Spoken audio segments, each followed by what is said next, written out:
नमस्कार, मेरा नाम है सुभ्रांशु शुक्ला और आज हम बात करेंगे प्रदूषण की।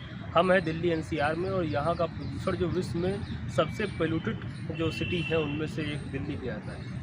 और इसकी जो मुख्य वजह है उसमें एक पराली, जो पंजाब की पराली जलती है, वो भी एक मुख्य वजह में से एक है। कल सुप्रीम कोर्ट में जो चर्चा, जो सुप्रीम कोर्ट की हीयरिंग जो लंबे समय तक चलती रही है और उसमें सरकार को एक फटकार भी सुप्रीम कोर्ट ने लगाई कि आप इसमें कोई निर्णय नहीं ले पा रहे हैं, आप इसमें आपको मजबूत होना पड़ेगा। उसके पहले ही हालांकि दिल्ली के जो पर्यावरण मंत्री हैं, जिनका नाम गोपाल राय है, उन्होंने 1 जनवरी 2025 तक के लिए जो आतिशबाजी है, जो पटाखे हैं, इनकी उत्पादन पे, इनके भंडारण पे और इनके उपयोग पर पूरी तरीके से बैन लगा दिया है। हालांकि जब अरविंद केजरीवाल को बेल मिलती है उसके बाद में अरविंद केजरीवाल की जो पार्टी, आम आदमी पार्टी के जो कार्यकर्ता हैं, वही जश्न मनाते हैं और वो जश्न मनाते हैं पटाखे फोड़कर, आतिशबाजी करके। तो ये भी एक विडम्बना है।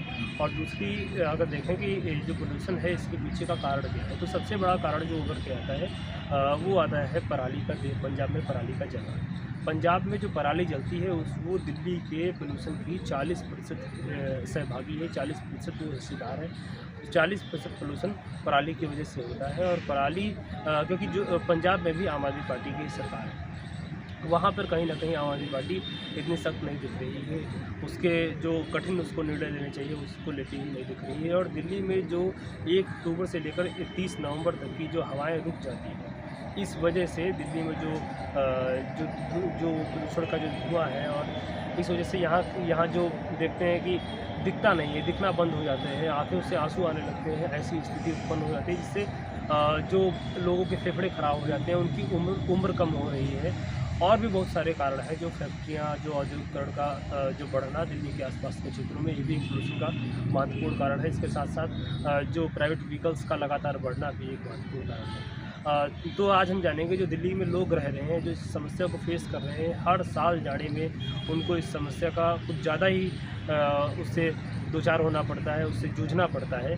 तो हम उनसे बात करेंगे, उनसे समझेंगे कि आखिरकार उनके लिए कितनी बड़ी समस्या है और इसका क्या उपाय उनकी नज़रों में दिख रहा है और सरकार को क्या कदम उठाने चाहिए। हम बात करेंगे यहाँ के इस। देखिए, मैं दिल्ली में रहता हूँ।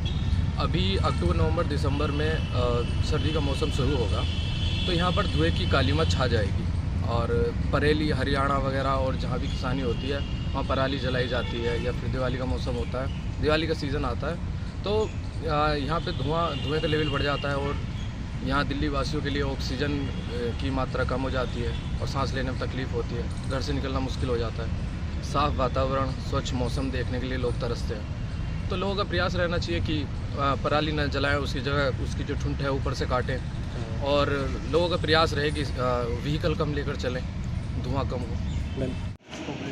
तो दिल्ली में ऐसे आने वाली ठंड आ रही है और दिवाली आ रही है, तो दिवाली में जो थोड़े पटाखे वटाखे चलते हैं तो उससे प्रदूषण होता है। और फिर क्या कहते हैं, अब वीट भी कटने वाला है और चावल उसका जो बचता है, वेस्ट मटेरियल, उसे जलाते हैं लोग, रॉ मटेरियल को, उससे भी थोड़ा पोल्यूशन बढ़ता है। इस वजह से दिल्ली में पोल्यूशन होता है। और फिर क्या कहते हैं, हमारा पेट्रोल की वो साइकिल जो है और जो पुराने मॉडल्स हो गए वो थोड़ा पोल्यूशन करते हैं। इस वजह से हमें अच्छा है कि हम इलेक्ट्रिक इस्तेमाल करें तो पोल्यूशन ख़त्म हो।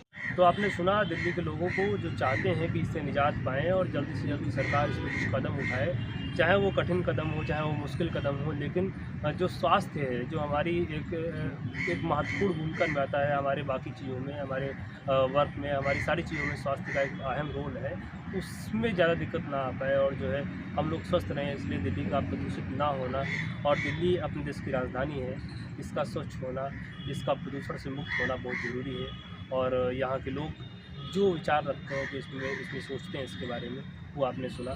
धन्यवाद।